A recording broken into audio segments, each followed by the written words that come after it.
The United States government entered a partial shutdown this week, but President Donald Trump is framing the budget impasse as a chance to permanently reshape Washington. By directing his budget chief to review federal agencies for possible cuts, President Trump is using the deadlock not only as leverage against Democrats, but also as a test of how far he can push his long-standing goal of shrinking the federal bureaucracy. Now, also this week, Ambazonia commemorates October 1st Independence Day with a rare show of celebration and bravery from the home front and the diaspora. The day witnessed a well-constructed speech by the president, Samuel Ikome Sako, felicitating the independence while acknowledging and encouraging Ambazonians. It also saw the resilient and relentless defense of the Ambazonian state armies march past us all together, with civilians, women, and children expressing their solidarity and commitment to the liberation struggle. Now, away from that and over to the Middle East, President Donald Trump has given Hamas a condition to back down, or else all hell will break loose. But will Hamas succumb to these conditions? And will Trump's 21-point plan be fair to both Hamas and Israel? Let's get to know about that. Welcome to Global News. I am Tabitha Ako. Let's begin.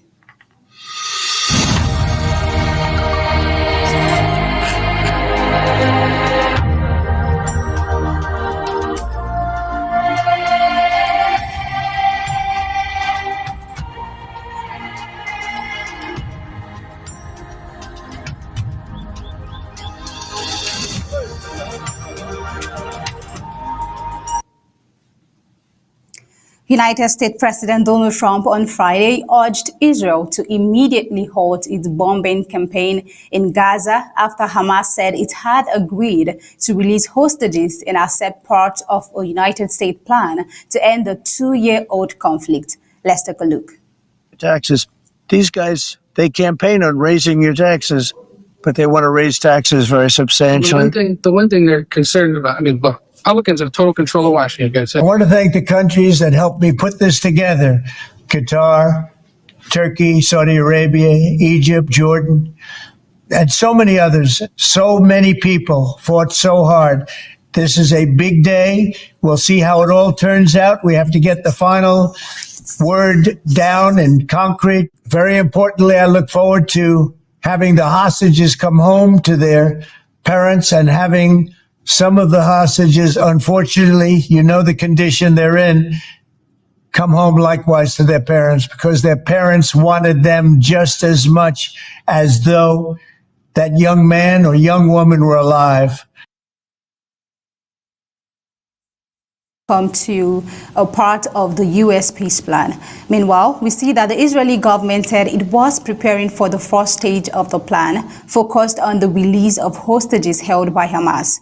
But fighting continued in parts of Gaza after the announcement.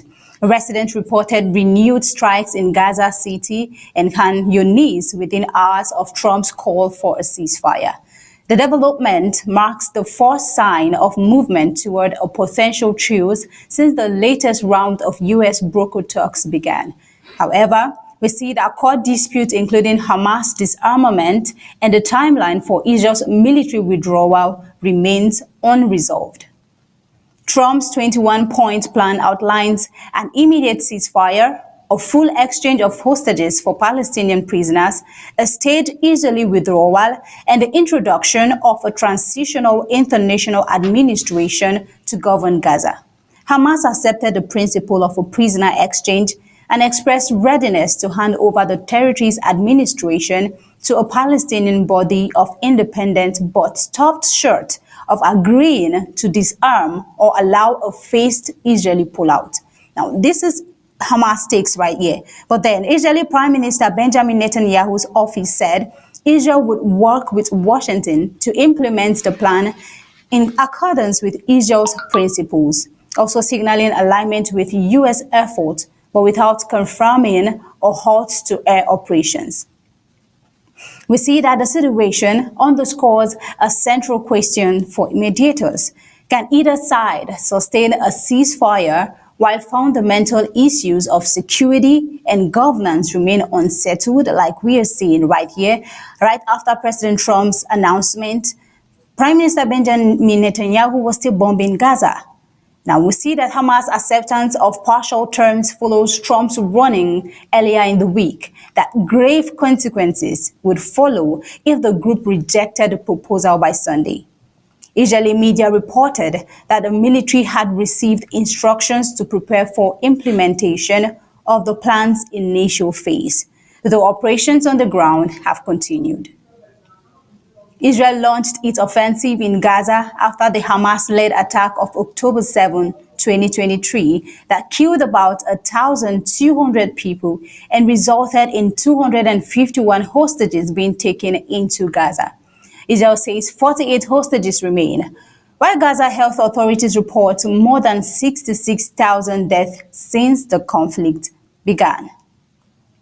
Now, this is the situation right there. We see that international monitors, including a United Nations Commission of Inquiry, have accused Israel of committing genocide in Gaza, a claim Israel denies, also maintaining that its actions are in self-defense. The ongoing humanitarian crisis has left much of the enclave in ruins and triggered widespread famine.